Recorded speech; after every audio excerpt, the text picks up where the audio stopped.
अस्सलाम वालेकुम, welcome back to my channel Baji Parveen health and beauty tips से खुश आमदीद। आज की इस वीडियो में हम बात करेंगे जिन लोगों का बहुत ज़्यादा दमा बढ़ गया है और दमे के मरीज़ हैं, उनका इलाज आज मैं बताऊंगी। दमा क्या है और ये क्यों होता है और किन लोगों को किस उम्र में होता है। आज मैं आपको तफसील से इसके बारे में बताऊंगी कि दमे का इलाज आपने किन चीज़ों से करना है और क्या चीज़ इस्तेमाल करके आपने इस बीमारी को दूर करना है। तो आइए जानते हैं। मज़ीद ऐसी मालूमाती वीडियोस देखने के लिए हमारे YouTube channel Baji Parveen health and beauty tips को सब्सक्राइब कीजिए और बेल आइकन को लाजमी प्रेस कीजिए। जैसा कि सब लोग जानते हैं कि जैसे मौसम सर्दी का शुरू होता है तो बहुत ज़्यादा खांसी, नज़ला, ज़ुकाम और जो दमे का मसला जिन लोगों को आ जाता है तो वो ज़्यादा बढ़ जाता है। तो आज मैं जिन चीज़ों का आपने इस्तेमाल करना है उसमें आप देख रहे हैं अंजीर का आपने इस्तेमाल करना है। अंजीर जो है ये सब लोग जानते ही हैं, हमारे लिए बहुत फ़ायदेमंद है। सर्दी गर्मी आप अंजीर का इस्तेमाल कर सकते हैं। अगर आप गर्मी के अंदर इसको पानी में डालकर इसका इस्तेमाल करेंगे तो इसकी फ़ायदत बहुत ज़्यादा है। अगर सर्दी में आप इस्तेमाल करते हैं तो सर्दी में भी आप इसको इसी तरह इस्तेमाल कर सकते हैं, क्योंकि ये ड्राई फ्रूट के अंदर शामिल होता है, मगर ये बहुत बड़ी एक दवा है। क्योंकि अल्लाह ताला ने फरमा दिया है कि इसके अंदर इतनी बेशुमार बीमारियां इसके खाने से दूर होती हैं कि आप तसव्वुर भी नहीं कर सकते। इसलिए अंजीर सर्दी गर्मी का हुक्म है कि आप इसको खा सकते हैं। बाज़ लोग कहते हैं ये गर्म है, इसका इस्तेमाल नहीं करना, गर्मी में नहीं, आप गर्मी में भी इसका इस्तेमाल कर सकते हैं। इसके बाद आते हैं खजूर की तरफ। खजूर जो है ये भी आपको सर्दी गर्मी आप इस्तेमाल कर सकते हैं, इसका कोई साइड इफ़ेक्ट नहीं है और इसमें इतनी बेशुमार इसके अंदर फ़ायदे है कि हमारी बहुत सारी बीमारियाँ खजूर से ही दूर हो जाती हैं। तो वैसे भी नबी पाक सल्लल्लाहु अलैहि वसल्लम को खजूर बहुत पसंद थी और वो खजूर खाकर ही सारा दिन गुजारा कर लेते थे। मगर आज के दौर में तो जब तक रोटी ना मिले तो लोगों का गुजारा नहीं होता। मगर देखे 2 खजूर खाने से भी वो सारा दिन जो है अपना निकाल देते थे। अब आते हैं मुलट्ठी की तरफ। मुलट्ठी भी जो है हमें खांसी, नज़ला, ज़ुकाम और दमे के लिए बहुत ही मुफीद है, क्योंकि मैं पिछली वीडियो में इसके मुलट्ठी के बारे में जो है बहुत सारे ऐसे नुस्खे बता चुकी हूँ। जिन लोगों के फीडबैक मुझे मिले तो मुझे बड़ी खुशी हुई कि उनको बहुत फ़ायदा हुआ। आप लोग भी इसमें मुलट्ठी का इस्तेमाल करेंगे जो कि दमे के इलाज के लिए बहुत ही उम्दा है। और अब अपनी मैं बताती हूँ कि इनकी क्वान्टिटी कितनी लेकर और इस दवा को किस तरह आपने इस्तेमाल करना है। 2 से 3 अंजीर आपने लेनी है। जैसे आप देख रहे हैं 3 अंजीर मेरे पास मौजूद है। आपने 3 अदद अंजीर लेकर सुबह को आपने इस्तेमाल करनी है। ठीक है, ये तो हो गया एक काम, आपने ज़रूर इसका इस्तेमाल करना है। अब आते हैं दवा आपने किस तरह बनानी है। आपने क्या करना है कि 1 से 1.5 कप आपने पानी ले लेना है। पानी लेकर आपने 1 से 2 अदद खजूर की गुठली आपने निकाल लेनी है और इसको पानी के अंदर डाल देना है। ठीक है, और इसके बाद मेथी जो है गर्म के अंदर खुश्क मेथी आपने ले लेनी है। खुश्क मेथी आपने 1 चम्मच, इतना बड़ा का चम्मच होना चाहिए, ये चम्मच आपने मेथी का भर लेना। खुश्क करके रखी होगी आपने मेथी लाजमी, तो अगर नहीं तो वो डब्बे में मेथी है मिलती है बाज़ार में खुश्क की हुई, वो मेथी आप ले लें। अवला तो मैं तो यही कहती हूँ कि ताज़ी चीज़ों को आप लें। जैसे मेथी हम खुश्क करके घर में डब्बों में रख लेते हैं, तो हमें जब गर्मी आती है तो फिर हम उस मेथी को मसल कर जब हम कड़ी में डालते हैं तो क्या ही बात है, उसकी खुशबू इतनी प्यारी आती है।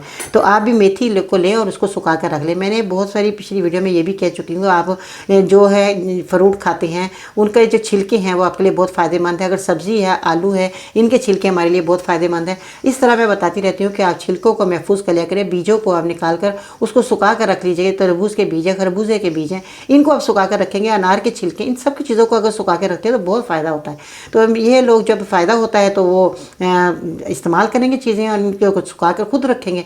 बाज़ार से तो वैसे मिल ही जाती हैं, सब चीज़ें मिल जाएंगी, मगर मैं कहती हूँ जो आपके घर में है, जो डस्टबिन की नज़र आप कर देते हैं, उन चीज़ों को अगर आप अपने घर में सुखा कर रख लें तो वो कितनी साफ़ सुथरी और धुली हुई चीज़ होगी। और आप संभाल के उसको सुखाएंगे भी, कचरे वगैरह से, मट्टी से, धूप जैसे बहुत ज़्यादा लग जाती है, कहीं जगह काली चीज़ हो जाती है, उससे आप उठाकर महफूज रख कर सकते हैं ना। बाज़ार में तो जैसे भी सुखाते होंगे, किन चीज़ों पर सुखाते होंगे, उनके अंदर कितने जरासीम लगते होंगे। इसलिए मैं कहना चाहूँगी कि आप लोग घर के अंदर अपने जैसे भी कोई चीज़ खाएं, फल खाएं, उनके बीज, उनके छिलके आप महफूज कर लें, धोकर आप सुखा कर सकते हैं और वो चीज़ आपके खाने के काबिल हो जाएगी और आपका बेहतरीन नुस्खा भी तैयार हो जाएगा, क्योंकि अपने हाथों से आपने दवाई को साफ़ करके रखा है, छिलकों को धोकर साफ़ करके सुखा कर रखा है। इसी तरह मैं आती हूँ मेथी भी आप लें, उसके वो मट्टी होती है उसको धोएं, उसको सुखा लें और फिर आप डब्बे में बंद करके रख दें। कितनी अच्छी बात है, साफ़ सुथरा आपको जो है खाना मिलेगा और साफ़ सुथरी की आपको जो है मेथी मिलेगी और इसमें रेत वगैरह भी नहीं होगी। तो इसलिए मेथी आपने खुश्क ले लेनी है। इसके पत्ते आपने 1 चम्मच से आधा चम्मच आपने डाल लेना है। मुलट्ठी का आपने पाउडर का लेना है, ये देख रहे हैं आप, मुलट्ठी का पाउडर जब आप कर लेंगे घर के अंदर आधा चम्मच आपने ये ले लेना है। ठीक है, अब आपने ये चीज़ें सब आपने 1 से 1.5 कप पानी में इसको उबालना है और जब ये उबल जाए तो आपने इसको पीना कैसे है, 2 चम्मच आपने सुबह, 2 चम्मच दोपहर, 2 चम्मच शाम को आपने इसको पीना है।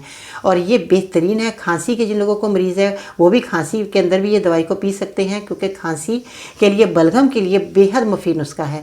15 से 20 दिन तक आपने इसका इस्तेमाल लाजमी करना है और ये रोज़ाना आपने ताज़ा बनाकर आप रख सकते हैं। सुबह दोपहर शाम का ये जो मैंने 1 से 1.5 कप आपको बताया, ये बहुत मुफीद नुस्खा रहेगा, बहुत मज़े का शरबत बन जाएगा। आपने ये मरीज़ को आधा चम्मच, 2 चम्मच आपने मरीज़ को सुबह दोपहर शाम आपने पिलाने हैं। ठीक है जी। ये क्वांटिटी आपने इतनी रखनी है जितना मैंने बताया। आधा चम्मच मुलट्ठी का पाउडर ले लेना है, 1 से 2 खजूर की गुठली निकाल कर आपने इसको बनाना है। मेथी खुश्क आपने इसके पत्ते ले लेने हैं। तो ये आपके लिए बहुत ही मुफीद नुस्खा तैयार हो गया। अंजीर तो आपने खानी ही है, 1 से 2 अंजीर आपने सुबह को लाजमी इसका इस्तेमाल करना है। ठीक है जी। गर्मी आ जाए तो अंजीर को आपने 3 अदद पानी में भिगो देना है और इसको आपने जब ये मोटी फूल जाएगी तो चबाकर इसको खा लेना, इसका पानी भी आपने पी लेना है। ठीक है। गर्मी के अंदर तो ये आपने अंजीर का इस्तेमाल करना और सर्दी के अंदर आप इसको सुबह ही 3 अदद अंजीर आपने चबाकर खानी है और देखेंगे आपको कितना फ़ायदा होगा। आपका दमा ऐसे जाएगा चुटकी की तरह। ये तो मेरा मुफीद नुस्खे जो मैंने आज आपकी खिदमत में पेश किया और बहुत ही मेरे तजर्बे से जो गुजरे हुए नुस्खे हैं मैं आज आपको बताती हूँ। और जो भी मेरी नई वीडियो आती है उसमें मुफीद नुस्खे, तजर्बे से गुजरे हुए नुस्खे होते हैं।